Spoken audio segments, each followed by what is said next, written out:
3 கோடி ரூபாய் மோசடி புகாரில் அதிமுக முன்னாள் அமைச்சர் ராஜேந்திர பாலாஜி மீது சிபிஐ வழக்கு பதிவு செய்துள்ளது.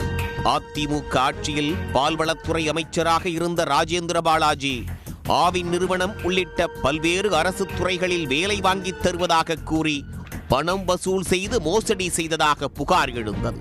மாநிலம் முழுவதும் 33 பேரிடம் 3 கோடி ரூபாய் வசூலித்து மோசடி செய்ததாக கூறப்பட்டது.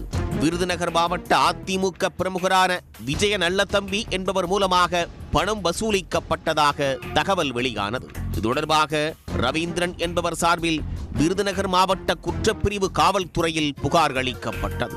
அந்த புகாரின் அடிப்படையில் கடந்த 2021ஆம் ஆண்டு ராஜேந்திர பாலாஜி அதிமுக யூனியன் செக்ரட்டரியாக இருந்த விஜய நல்லதம்பி மற்றும் அதிமுகவைச் சேர்ந்த மாரியப்பன் ஆகியோர் மீது விருதுநகர் குற்றப்பிரிவு காவல்துறையினர் வழக்கு பதிவு செய்தனர். மோசடி வழக்கில் கைது நடவடிக்கையிலிருந்து தப்பிக்க முன்ஜாமீன் கோரி சென்னை உயர்நீதிமன்றத்தில் மனு தாக்கல் செய்தார். ஆனால் அவரது முன்ஜாமீன் மனுவை நீதிமன்றம் தள்ளுபடி செய்தது. அதே நாளில் அதிமுக கூட்டம் ஒன்றில் பங்கேற்ற ராஜேந்திர பாலாஜி அதன் பிறகு தலைமறைவாகிவிட்டார். அவரை பிடிக்க 5 தனிப்படைகள் அமைத்து தேடப்பட்டது. அவர் சிக்காததால் மேலும் 3 தனிப்படைகள் அமைக்கப்பட்டது. கேரளா, கர்நாடகா என பல இடங்களில் அவர் பதுங்கியிருப்பதாக தனிப்படைக்கு தகவல் கிடைக்க மாநிலமாக தனிப்படை போலீசார் தேடி அலைந்தனர். ஒரு கட்டத்தில் டெல்லியில் பதுங்கியிருக்கலாம் என்றும் கூறப்பட்டது. ஆனால் போலீசாரின் கண்ணில் மண்ணை தூவிவிட்டு மாறு வேடத்தில் ராஜேந்திர பாலாஜி சுற்றி வந்ததாக கூறப்பட்டது. இந்த நிலையில் 2022ஆம் ஆண்டு ஜனவரி 5ஆம் தேதி கர்நாடகாவில் உள்ள ஹாசன் என்ற பகுதியில் ராஜேந்திர பாலாஜி கைது செய்யப்பட்டார்.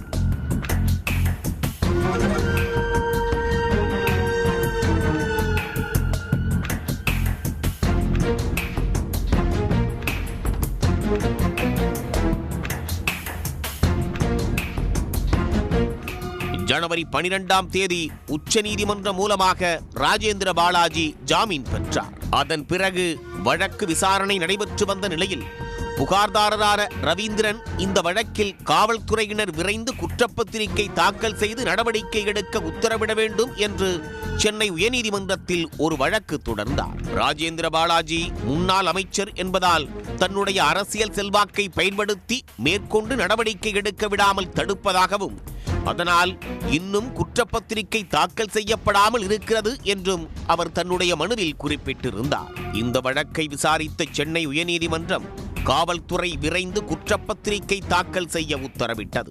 குற்றப்பத்திரிகை தாக்கல் செய்யப்படாத நிலையில் கடந்த மாதம் இந்த வழக்கை சிபிஐக்கு மாற்றிய சென்னை உயர்நீதிமன்றம் வழக்கு தொடர்பான ஆவணங்களை சிபிஐயிடம் ஒப்படைக்க விருதுநகர் மாவட்ட குற்றப்பிரிவு காவல்துறைக்கு உத்தரவிட்டது.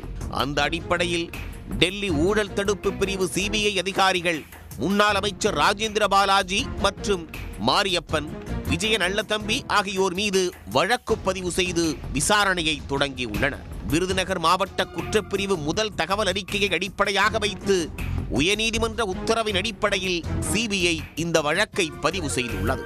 அடுத்த கட்டமாக முன்னாள் அமைச்சர் ராஜேந்திர பாலாஜிக்கு சிபிஐ சம்மன் அனுப்பி விசாரணை மேற்கொள்ள உள்ளது.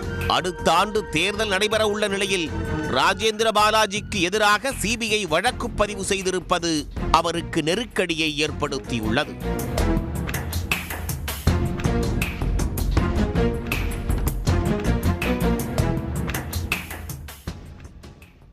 உடனுக்குடன் செய்திகளை தெரிந்து கொள்ள சன் நியூஸ் பெல் ஐகானை கிளிக் பண்ணுங்க.